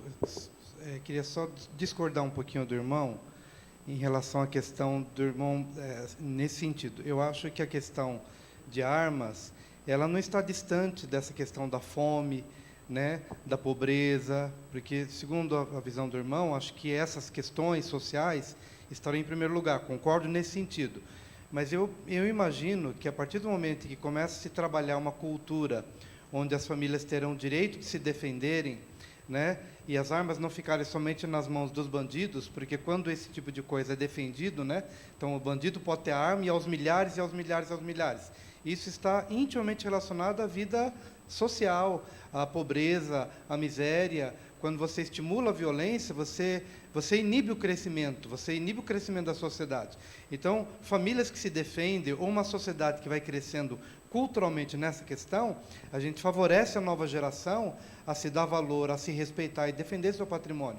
Então, eu acho que as coisas não estão tão distantes uma da outra. Pode, talvez, aparentemente, estar longe, mas eu penso que isso está intimamente relacionado à vida social e que vai afetar a elevação da pobreza ou o contrário, que é o que a gente de fato busca. É o que eu penso. Amém. Sim, então, é por isso que é importante cada um ter, né, a sua posição. Nosso tempo já está caminhando, então eu tenho 2 perguntas e não vou mais liberar para vocês depois fazerem as considerações finais. A primeira pergunta, quem souber responder, a arma carrega um tabu com ela. Pensa na arma, pensa em matar, em defender, mas a arma não é só para isso. Existe um negócio que chama tiro esportivo, que inclusive é uma prática esportiva olímpica. A prática esportiva com arma de fogo é antiquíssima. E muita gente tem arma e pratica anos sem nunca ter sequer pensado em dar um tiro em alguém. Né? Então, nós somos tentados pelo contexto de violência, porque tem arma, porque eu quero matar o bandido, mas não tem só esse objetivo. Então, eu não sei, a minha pergunta é, existe uma legislação específica para o tiro esportivo ou ela está dentro do estatuto? Como é que funciona essa questão? Essa é a minha primeira pergunta. Ela está prevista entre uma das hipóteses de permissão para a compra de armas. E se ela é num ambiente de desporto, ela vai ter o local apropriado, autorizado para isso também. E aí o porte é nesse sentido, nesse trajeto. Para essa finalidade. Tudo dimensionado, tudo tranquilo. Exatamente. A lei trata especificamente isso. Aí, com essa mudança, a pessoa que teria 2 armas pode ter 4 e praticar com as 4. Agora são 4. Né? Beleza. A minha segunda pergunta eu faço para os 3, né, que são cristãos também. O pastor, lendo o texto lá do Velho Testamento, me veio muito a ideia da legítima defesa, mesmo num contexto específico de invasão da cidade ou de proteção. Mas o contexto de ser família, fala muito da família se proteger, do líder também proteger. Bem, os tempos vão mudando e nós estamos perdendo esse conceito do líder proteger. Ainda mais nos nossos dias, nós transferimos isso para a polícia. A gente acha que a polícia é que tem que nos proteger. Então, a minha pergunta é, não seria, quer dizer, isso não é uma faca de 2 gumes, porque a gente perde a figura de liderança, a gente acha que nós não temos nenhuma obrigação de proteção, que eu, que sou marido da minha esposa, pai dos meus filhos, não tenho que ter nenhuma responsabilidade protetiva. Então, na hora que o pastor leu, eu pensei sobre isso, se isso não tira uma função que sempre foi importante na vida da sociedade, do líder ser responsável também pela proteção e não de transferir isso, né, terceirizar isso para um segmento da polícia. Então, gostaria que os 3 comentassem, por favor.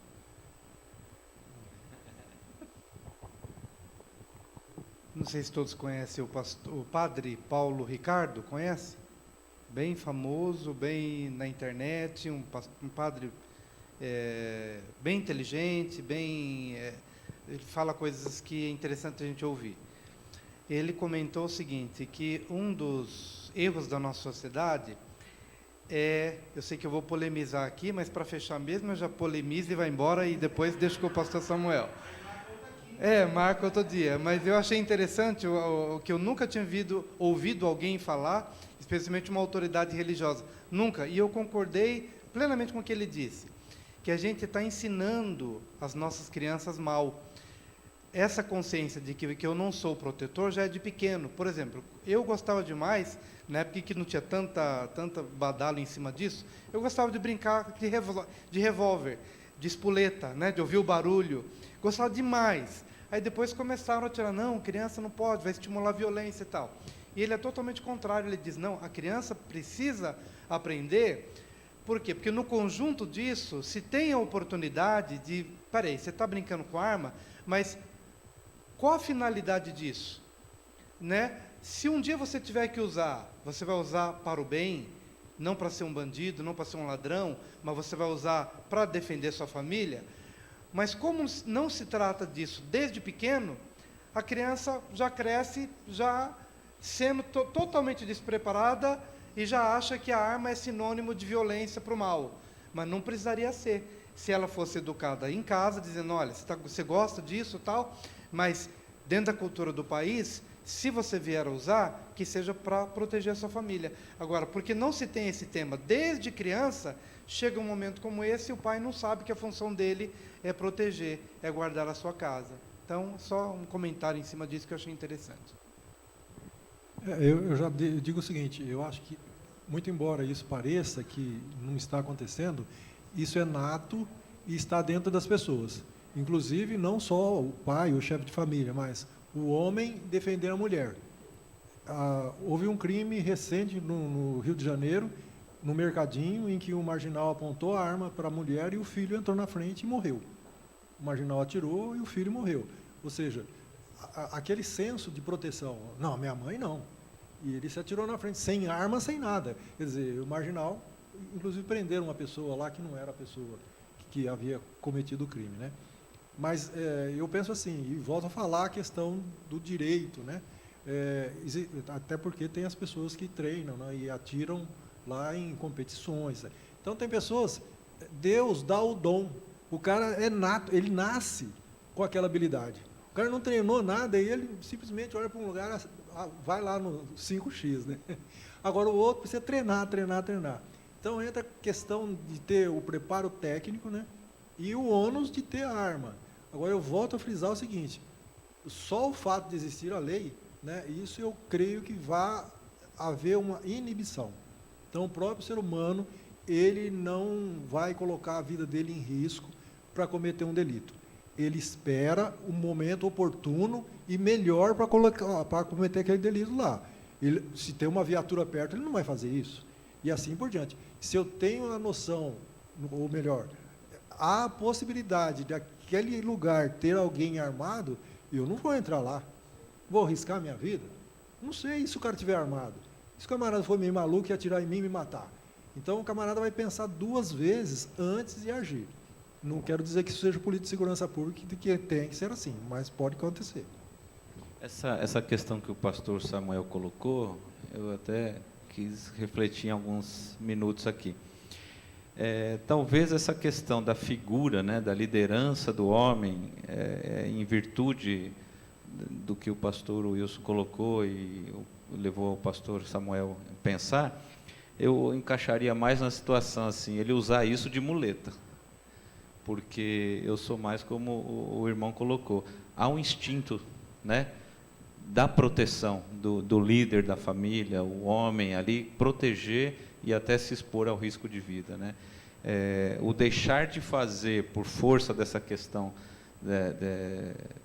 de jogar mais para a polícia ou porque não estou armado, eu penso que seria mais na questão de usar essa situação como um artifício para não assumir o papel que deveria ter, né? Perfeito. Eu vou pedir para cada um, então, usar 1 minuto para fazer suas considerações finais, a gente caminhar para o encerramento. De tudo o que eu vi especificamente para estar aqui com os irmãos, e além do que a gente ouve como um cidadão comum também, né? Eu acredito que tudo o que falarmos desse assunto vai depender como a mesma situação para outras motivações nossas, né?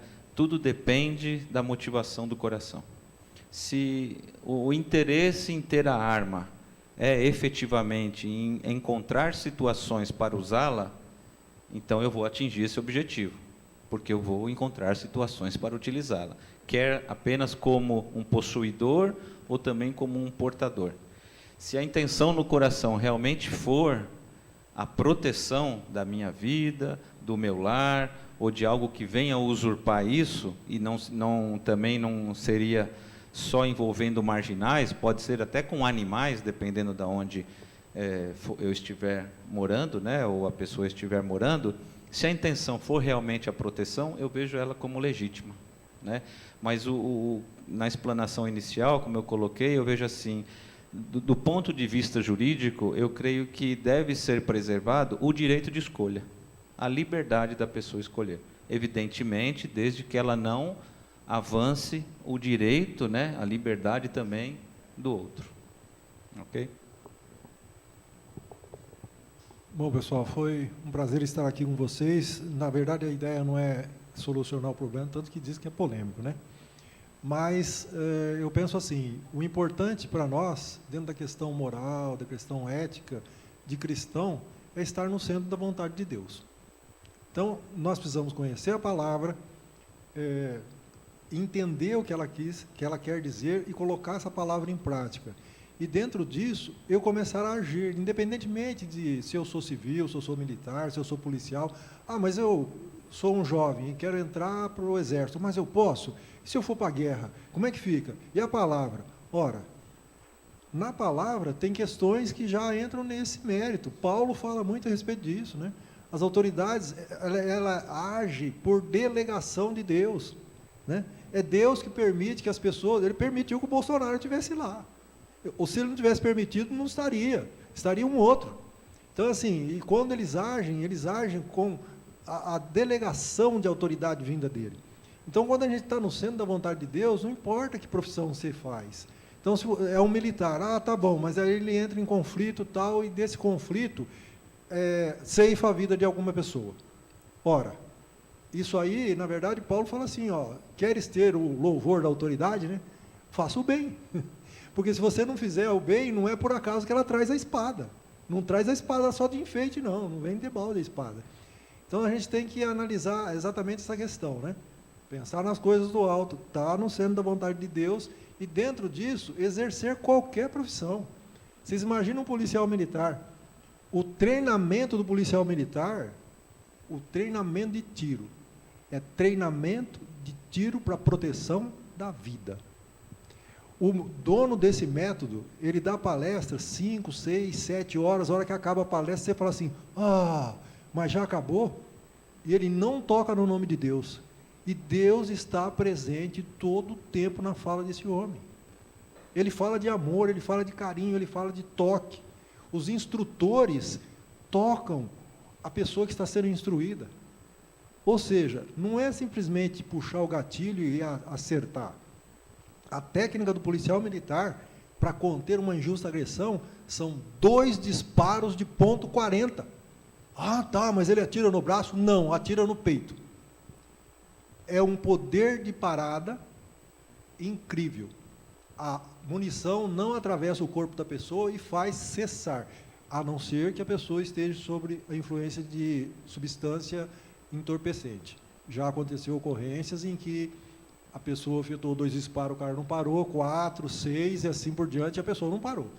Mas uma pessoa normal, como nós estamos aqui, se você receber 2 impactos no peito de ponto .40, você vai parar, mesmo que não acerte locais letais, né? Pode acontecer no tórax não acertar locais letais, mas você vai parar. E a ideia é essa, a ideia não é matar ninguém.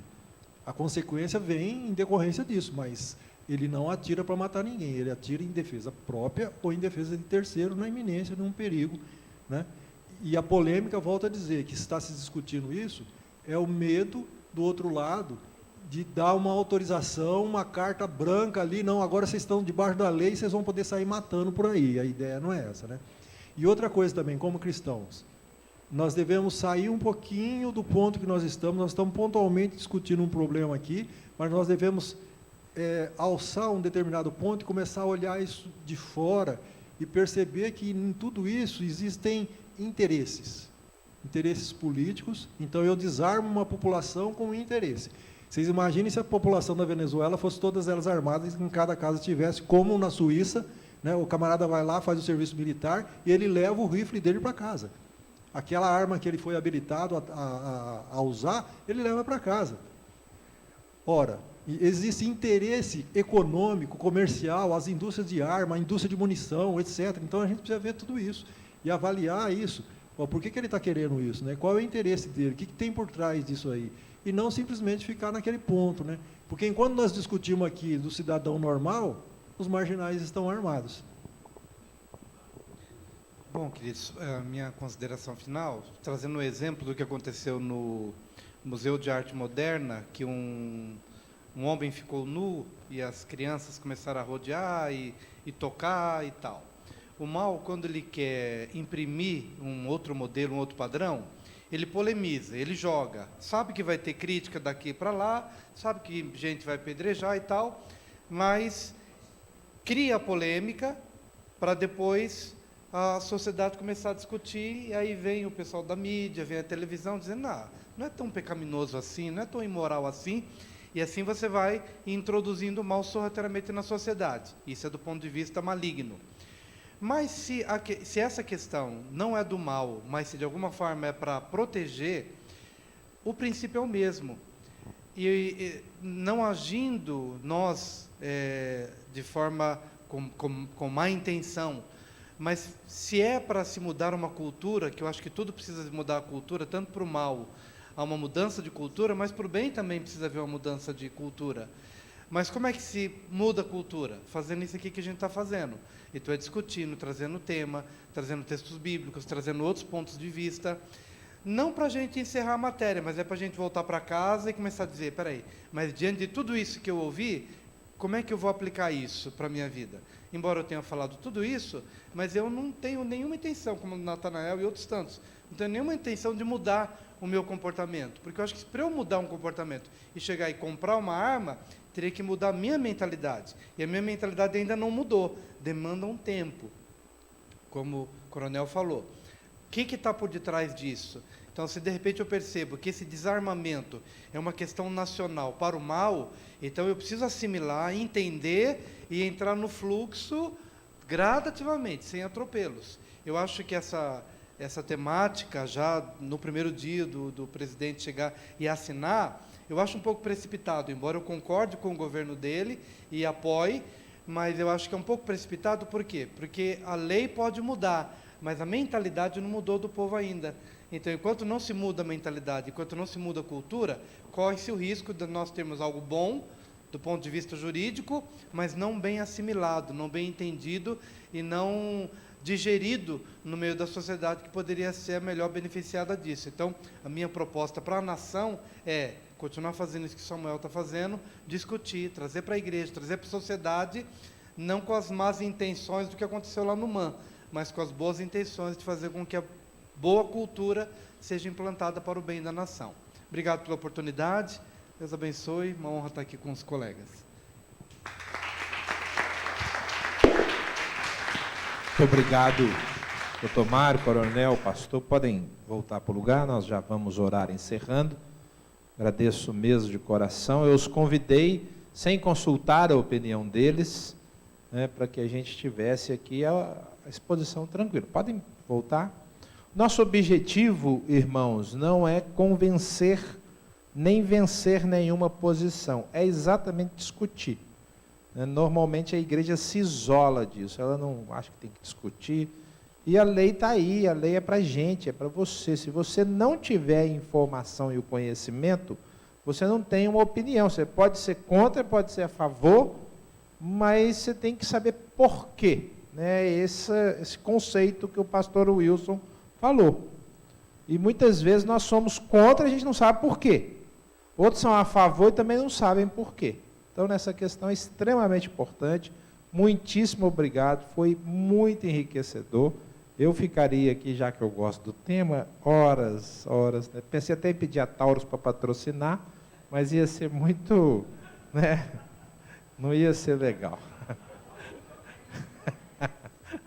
Taurus é uma fábrica de armas. Mas nós vamos terminar orando, e você sempre se informe, como cristão. Se alguém devia ser bem informado nesse país, devia ser o cristão. Todo mundo tem que se informar, todo mundo é cidadão. Mas o cristão que tem discernimento espiritual, esse devia ser bem informado sobre todas as coisas. Então, obrigado pela presença de todos vocês. Vamos ficar em pé, vamos orar e terminar esse tempo agradável, gostoso de conversa. Senhor, muito obrigado. Obrigado pela disposição do pastor Wilson, do coronel César, do Dr. Mário. Obrigado mesmo. Obrigado porque o Senhor os usou hoje à noite. Eu fui muito edificado, tive bons conceitos, fui desafiado a pensar mais e melhor sobre isso, e que isso fique no nosso coração e nos leve também a levar essa conversa, essa discussão para as famílias, para melhorar o nosso conceito e a nossa participação como cidadãos. Leve agora cada pessoa em paz, dê uma boa noite, para que amanhã possamos te servir com alegria, uma cesta extremamente agradável para a honra e glória de Jesus. Muito obrigado por esse tempo, oro agradecido no nome de Jesus. Amém. Amém. Deus te abençoe. Dá aquele abraço.